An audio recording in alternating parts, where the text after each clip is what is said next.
Estamos en vivo. This is the city of the sun. El Paso, Texas.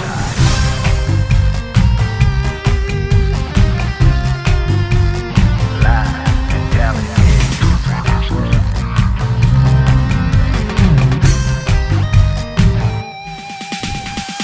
Faction. Yeah, Icons. Chuco Town, Chuco Town. Artists. Come on, come on. Yeah, yeah. Food. Sports. Chuco Town, Chuco Town, Chuco Town. Y mucho más. Come on, yeah, yeah. Chuco Town. Different is what we do. Live and talented. Crack Futbolero is the latest soccer trend in the 915. Contact us on Facebook or Instagram to get your gear today. This segment is brought to you by Solar Kings. Join the empire of solar energy today. Good evening, El Paso. Welcome to another episode of Live and Talented. I know that my set is a little bit different this week, but you guys, I have the honor to be introducing our show through the set of Unmatched. So Unmatched is a reality series that is about to air. So make sure that you guys follow us on YouTube so you don't miss when we will be premiering the first episode ever. But yes, welcome on another Saturday afternoon. I'm so excited that you're here. For tonight's show, we're going to introduce Icon. So I know that you guys have been with us when we've had local Icon, but now Icon is people that we're bringing from all over the world so you could get inspired. Our first guest was from Miami. Our second guest was from Ecuador. And our third guest is a very special guest. He is now living in Los Angeles. However, he was born in Las Cruces and he was raised here in the El Paso area. We have special guest Joe Lujan, who is a writer, a producer, and a film director, you guys. He has made some amazing sci-fi films that I cannot wait for you guys to see. And he's also planning and he's working on a lot of new stuff for you all. So without further ado, let's go ahead and kick off our interview with Mr. Tony Aleman and Joe Lujan.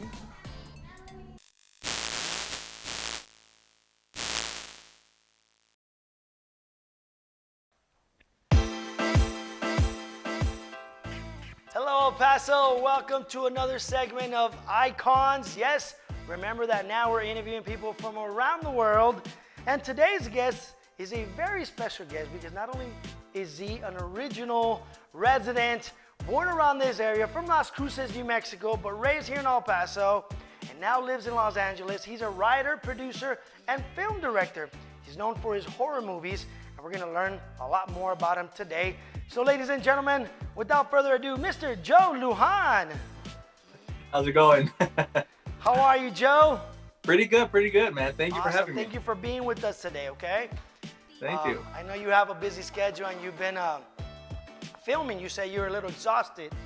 Yeah. You've been filming quite a bit. Yeah. We've How's been life at it for a treating you in couple Los weeks. Angeles? It's crazy. We're back and forth to Las Vegas and Los Angeles. A lot of the filming's happening in Vegas. So we're doing a lot of work out there, especially with the age of COVID. It's definitely a lot different right now. Well, look at us. We've adjusted somehow, Right. managing these interviews. We're from all over the evolving. world. We're Yeah. evolving each day. Absolutely. Well, Joe, we want to learn more about you, and I'm sure people want to learn and maybe get inspired by your story. Tell us a little bit about your background. Where were you born and raised, siblings, and school? Give us a little bit, just some of your background. Okay. Well, as you mentioned, I was born in Las Cruces and I was raised in El Paso. I have two older sisters and a younger brother. We're all grew up there in El Paso. I'm a graduate of Montwood High School, class of 2007. All right.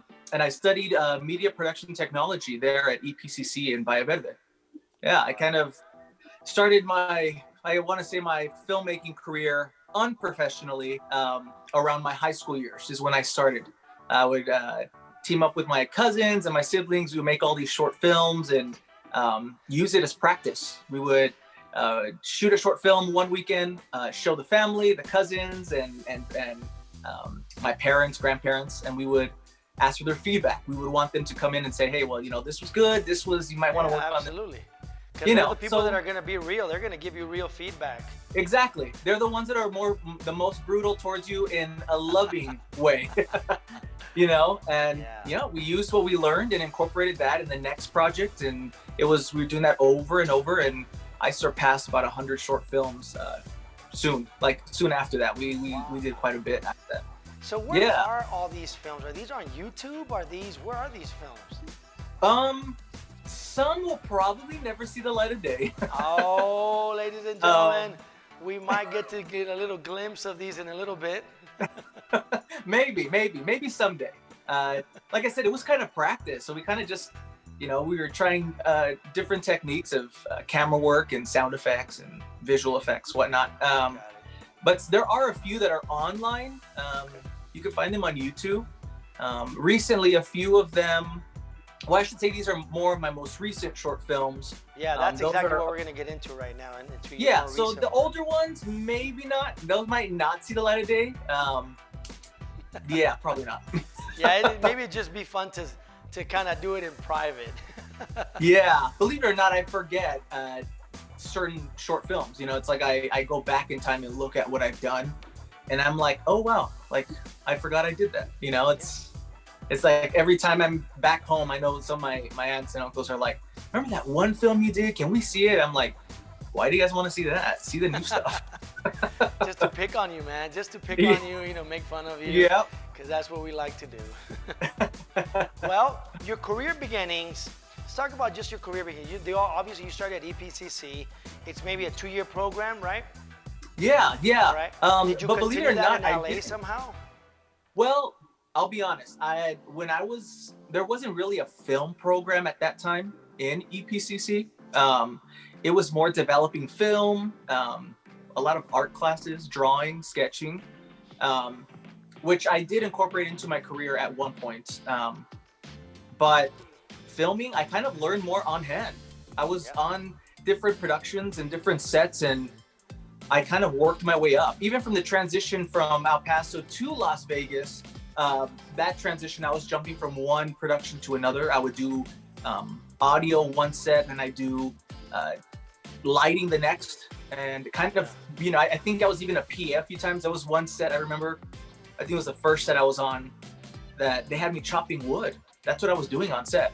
It was literally just chopping wood, and I think it was more like an initiation type of thing, because everyone was just watching me, and then they gave me the smallest little axe to chop wood. It was like they were making fun of me. It was horrible. But like I said, I worked my way up. It was a brutal process, but I think it's important. If you're getting into the industry, you have to know all the departments. You need to know everything, every element, every department, and then you kind of evolve yourself to what you want to do.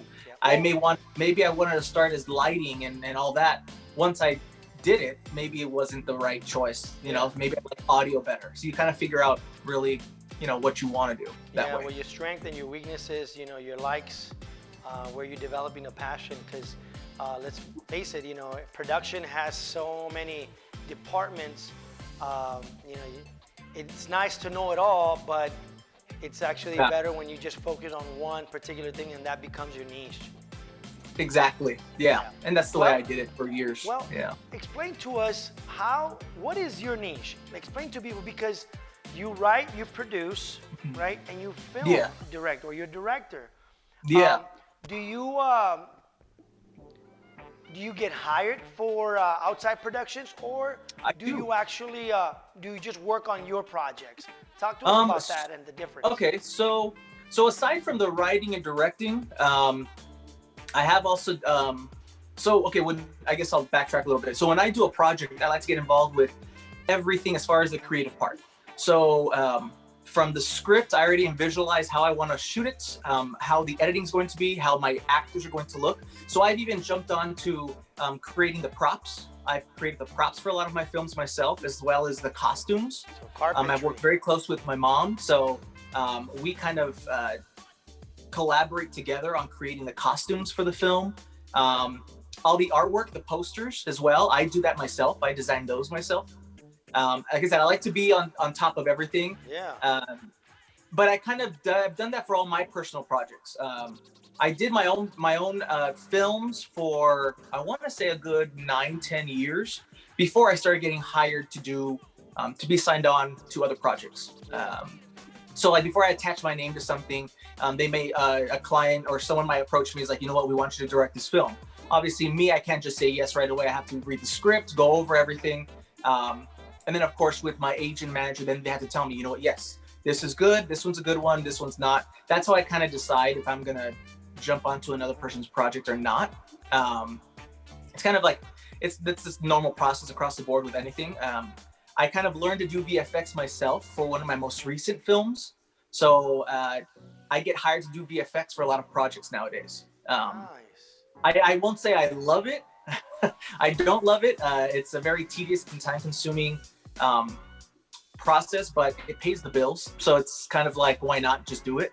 Yeah. But the main thing overall is a director. I direct. That's my title, is That's director. your cup of tea right there. Yeah. Your forte. Yeah. Absolutely.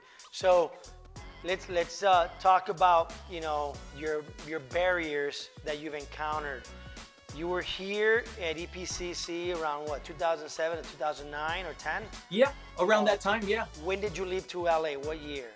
So I actually went to Las Vegas from El Paso. Okay. So when Yeah, that was, I want to say around 2012 is when I ended up leaving. And one of the main reasons I was leaving was because at that time, there wasn't a lot of production out there. You know, I wanted to make, there was commercials, there was a lot of commercial work, but theatrical and cinematic work, there wasn't much out there. So thinking obviously my career and the next step, I have to move somewhere else. And Las Vegas was the closest to Los Angeles, because Los Angeles is a very crazy city. Are you so in it was Vegas like or in LA? You're in LA right now? So right now I'm based in LA, but I'm actually in Las Vegas because we're filming. So I'm in Vegas right now.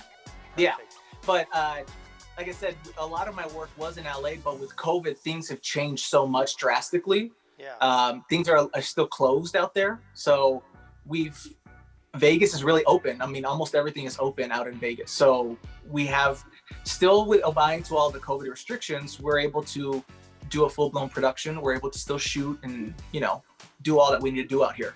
So what has been your biggest barrier since you left, you know, and you started more of a professional life, career? Was it getting an agent? Was it getting jobs? Was it starting your projects? What's been your biggest barriers? I would have to say so it kind of, everything fell in together. So when my biggest challenge was, so I shot a feature film called The Telephobia. That was a film that I was self-producing myself. I was self-funding it, so I was paying out of pocket, because at that point I didn't know how to find investors, people to fund the project.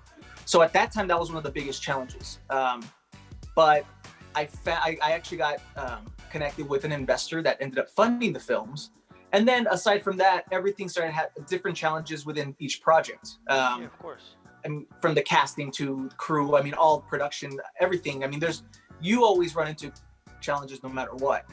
But I think that the challenges overall were just finding the right people to fit, as like putting together a crew, putting together casting. Once I had the investment, it kind of made things a lot easier. In honest truth, it did make a lot easier, the process. And then after that, soon after, then I got signed with an agent. Then I got a manager. But it kind of fell together one by you know, right after each other, I should say. It was a domino I mean, of effect. course, yeah, exactly. You know, it was obviously the challenges were just creating the project. The biggest challenge was just self-funding it. You know, you work a job and you use whatever you make to fund the project. That was probably the biggest challenge at first. So you were getting hired for outside projects, and you would use that money to produce your own stuff. Yeah, exactly. Yeah. So, like I said, what I was doing was I was doing a lot of artwork and posters, and I was getting hired to do that a lot. And I was self-taught. I didn't go to school for that. I didn't learn Photoshop. It was just something that I just picked up when I was using for my own projects. So I started getting hired to do that. Those funds would come in and help, fund my feature films. Sweet. Good for you. Yeah. We're going to take a quick break in just a little bit. But before we get to that point, I want you to give us one of your biggest accomplishments, one of your maybe movies that you're very proud of. And you're going to wait for that answer in just a little bit. Okay, we're going to go on break. And in fact, for all you guys watching out there, I need you guys to pay close attention because we're going to put a sneak peek at some of Joe Lujan's famous work in horror films. We'll be right back. And it begins.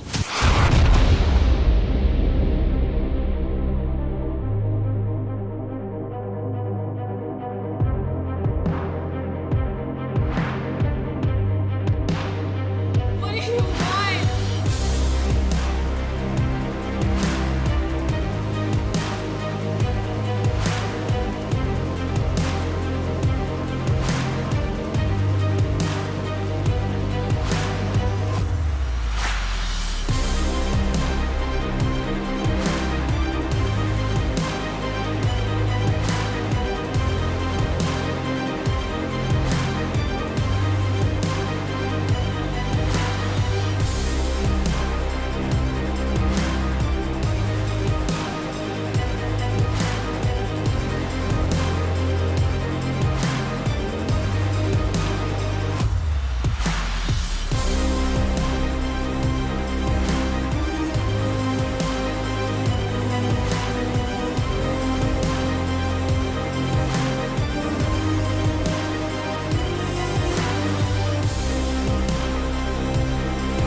Deviant population was rising just as the human wars began. It was a perfect opportunity.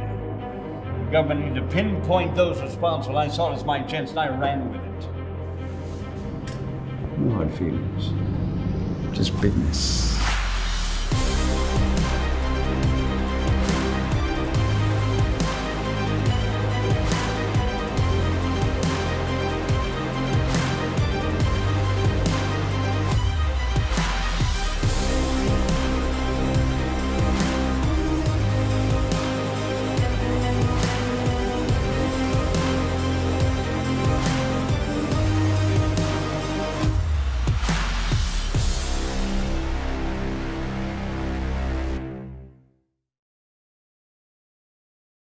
All right, ladies and gentlemen, that is not all.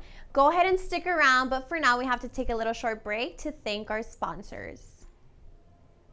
It's 2021 and it's time for your new journey. Get certified in phlebotomy, EKG tech, or nurse's assistant. You can make it happen in just 4 to 6 weeks.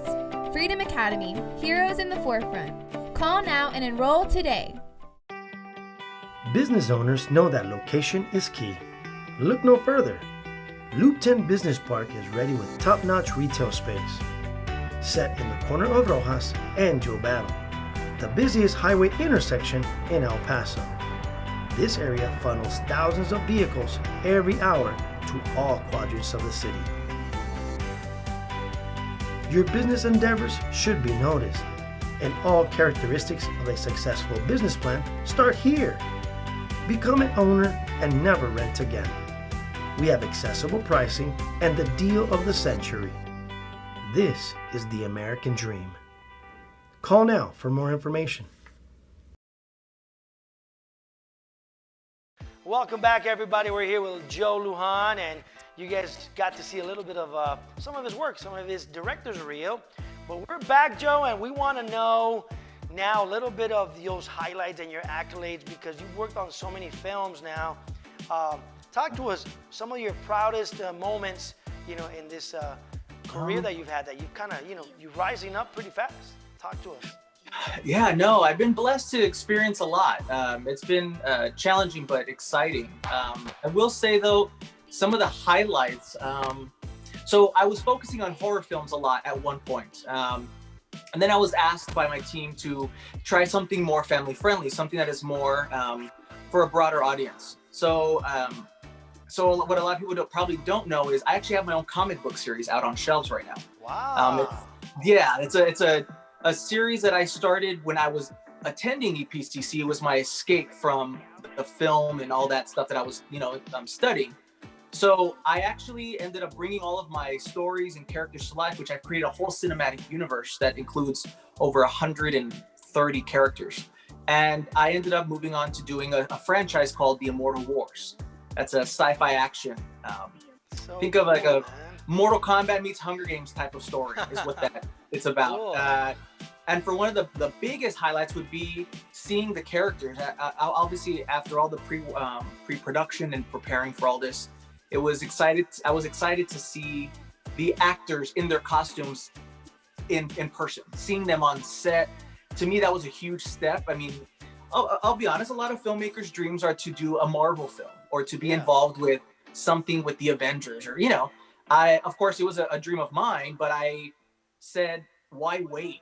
Why wait till that opportunity comes? Why not create it from scratch, man? Exactly. Why not make it your own? Why not make your own, world? So I did. I ended up creating it, and that was a huge thing. And then Eric Roberts signed on to be the main villain in the franchise. We got Tom Sizemore and Bill Ober Jr., those actors who I'm a fan of myself, signed on and came on board. And seeing them on set of my film that I wrote, that I directed, in the costumes that I designed, it was just, it was a real huge moment in my life and in my career. Christ, that's a huge accomplishment. Yeah, so that was a huge step. So what's the name of this project? What is this?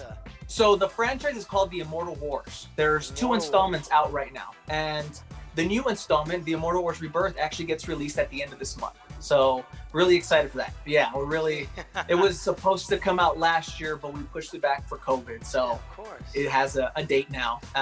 So where's it going to be released? Where can people watch this, or how does this work? So the first 2, you could go Walmart, Target, any major retailer carries them. The first 2 installments. The new one that's coming out, I believe it's going to be hitting VOD platforms first.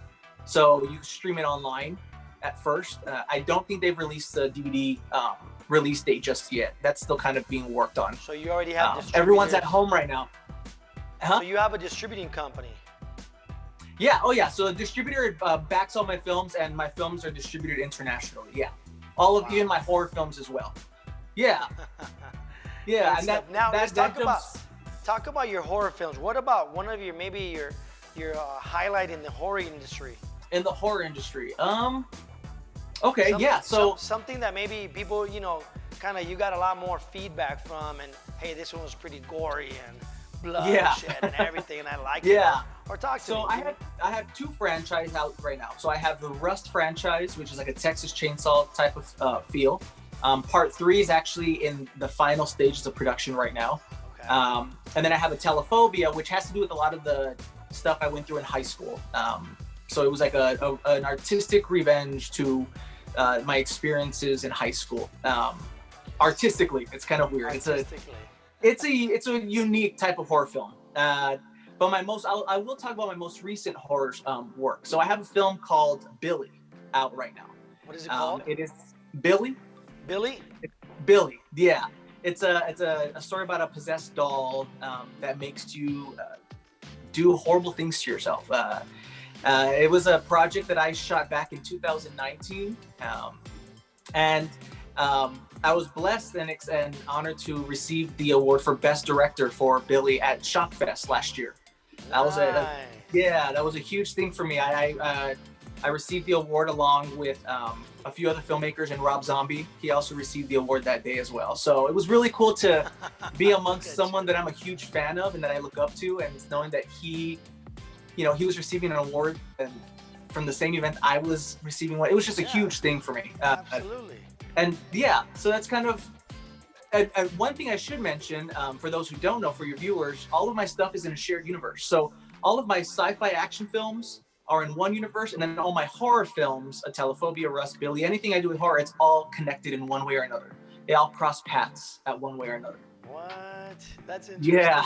That's really interesting. You're obviously extremely creative and passionate about what you're doing. And, not many people can say that, every day they wake up and they're in love with what they do, know? Yeah. So I commend It's you. challenging. I will say it is Oh, yeah. challenging. Anyone who's trying to get into the industry, I think in the entertainment industry in itself, it's an industry that can break you very easily. But I think as long as you love what you do and you believe in your project and you stand by it, and you're proud of it, then that's all that matters. You're doing what you love, then keep on doing it. That's how you make your print in this world. That's all you need. Yeah. Absolutely. You're absolutely right, and I agree with you. Talk to me about upcoming goals, events. What is it that you're working on right now? What do you see yourself in 5 years? Just give me, anything around that realm. What's coming up with Joe Lujan? Well, we do have a few releases coming up. Like I have the Immortal Wars Rebirth coming out. That is the 3rd installment in the franchise. We start production on the final installment, which I will be going to El Paso to shoot certain scenes in the fall of this year. So we are like in pre-production for that right now. Billy the feature is also being finalized right now, as long as Rust 3. I'm kind of thinking, because I have a lot of things that we've been working on. Trying to think. I also have a feature film called Obscura that I co-directed with a close friend of mine, which is also in the same universe of the Immortal Wars, and that's starring Robert Lusardo. So we were working with him on a project. Yeah. And as far as in the future, I mean, I like doing my own projects, but I'm working really hard on trying to do more studio work. I want to start doing more stuff, studio, if it's series or TV series or something. I just want to start doing some studio work. I've been stuck in the sci-fi action genre for the last 5 years, which is why I jumped back to the horror genre for Billy. And it's like I don't know, it's a constant, let's keep on creating something type of, process is what I do. And all these films, you write the scripts from scratch? Yeah. Nice. Yeah, I write the scripts myself. How long does it take you to write a full feature? Well, I'll use the Immortal Wars as an example. So when I signed up to the deals to make the projects, when they all got greenlit, they got greenlit to be a trilogy. So I wrote 3 scripts for 3 features in a matter of a month. So that was a challenge, but we did it. We got it done. The script for the last one has been rewritten. I think I rewrote it around 10 times now. Things change throughout years. The first Immortal Wars came out in 2017. We shot in 2015. So, throughout the years, things have evolved. Actors have changed. Some actors, unfortunately, we've lost one of our main actors just a few weeks ago. So I'm going back to not rewriting those characters, but just figuring out how we honor the actress herself in the film, but not replace her, if that kind of makes sense, Yeah, so she passed. She didn't lose her. She did. Oh, I'm sorry. Sorry to hear that. Yeah. Her name was Hazel Polier. She was an amazing actress. She was actually my personal stylist, and she was saving grace when it came to production. The actress that we casted for the Immortal Wars Resurgence didn't show up. And she was there, obviously working with me and getting me ready because I had a role. And I was just like trying to figure out how we're going to fix this so last minute. And I told her, you want to be in a movie? And she was really excited. She's like, she was really excited. And she took on the role really well. Yeah, she became the character, and she was supposed to return for this next installment we're shooting in the fall. So yeah, it was just, it's been rough. Our condolences for her family. Thank you. Yeah. Beautiful person. Well, last question, Joe. Where do you see yourself? What's the ultimate goal? Where is Joe Lujan going to end up? Is he going to be the next Lucasfilm? What are we looking at? That is the goal. Since the start of my career, I focused on branding my name and branding everything that I do. Yeah. So I've worked day and night for the last 17 years on my career. That I see myself, creating a franchise, creating a world that people can come in and, continue to create. My main thing is just to leave my print in this world and to be able to go back home, and to anyone who's in my hometown, people who think that they can't get out and do something, I kind of show them like you actually can, as long as you stick to it and face your fears, because it was scary. Leaving my hometown was very scary. I was used to being at home, you know, like Yeah. it's funny because I think El Paso is a huge city to a certain extent, but then it's very small, you know, where everything's at. It's kind of, it's weird to think that way, but it has Right. a lot of diversity. it does, And, yeah. It feels It's a home the minute beautiful you drive city. in here. Yeah, and another thing that I like to do is try to go back home and take production back home. I want to, people who are aspiring to be in the industry, trying to get their feet wet, trying to see what they can do in production. You know, I kind of want to give them the opportunities that I didn't have when I lived there. So that's why I've kind of made it a thing to go back and shoot in El Paso and assemble a crew that is strictly from El Paso talent and actors from El Paso that we can collaborate, and they can be a part of a project that is a project that we're shooting in LA, you know. And we did that with, and I should have mentioned that, we did that with The Immortal Wars Rebirth. We actually shot in El Paso. We shot in downtown El Paso, I want to say for like 2 days back in 2018, around the holiday season. We were shooting out in El Paso, and I was casting El Paso talent, and they're coming out in this installment of The Immortal Wars, and I want to do the same thing for the next installment. That's just, that's the mission. We would love to collaborate with you. We have a full production studio. That'd be great. Yeah. LAT has models and actors and dancers. Okay. This is why the name of this show is called Live and Talented, because it's still the LAT. And, we'll be moving to a brand new location in about 6 weeks that has 2 or 3 production rooms, 1 green screen room, maybe a that's site awesome. wall. So we'll talk about some projects with you. We'll definitely connect for sure. We're definitely gonna do something. Joe. Absolutely. I'm very happy that you took the time to talk to us, and we got to learn more about you. But before we let you go, we want to play a game. Is that okay with you? Let's do it. Yeah, let's do it. All right, Mr. Joe, here we go. The first one, we're going to go quick. You just pick one or the other, okay? This will give us a little bit more of a deep insight into Joe Lujan's character and personality. Here we go. Dog or cat? Oh, cat. Okay. Netflix or YouTube? Ooh. YouTube. Okay. Phone call or text? Oh, text. You're like me. But I hate cats, though. I'm allergic to them. Really? Oh, Toast? I'm allergic too, but I have one. Oh, you have one? I've had him since he was a baby. Ice cream cone or snow cone? Ooh. I only get good raspas when I'm in El Paso, so I have to say snow cone. Snow cones, yeah, man, absolutely. When you hear the little ice cream truck pass by. Right? Mobile games or console games? So like console. Yeah. Like I would say like my PS5, straight absolutely. up. Yeah. Football or basketball? I'll say football because I played back when I was in El Paso. Okay. Yeah, I played for the T-Birds.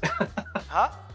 I played for the T-Birds. Oh, really? So, yeah. Was this like club league, city league? The city league, yeah. I played for the T-Birds for like 2-3 years when I was a kid. Look at you, man.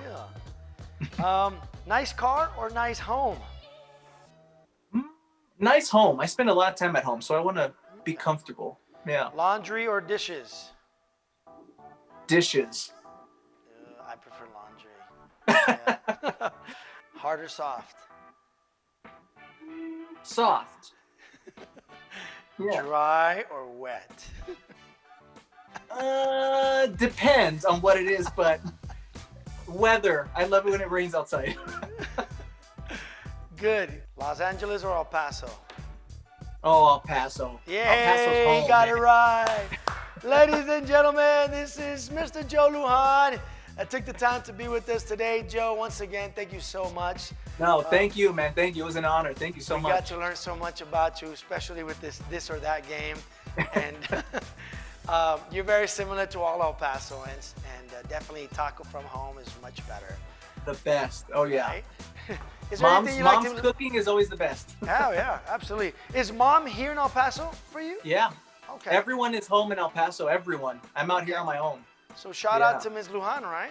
Yeah, Mr. and Mrs. Lujan. They're like my biggest supporters. They will definitely be watching this for sure. Good.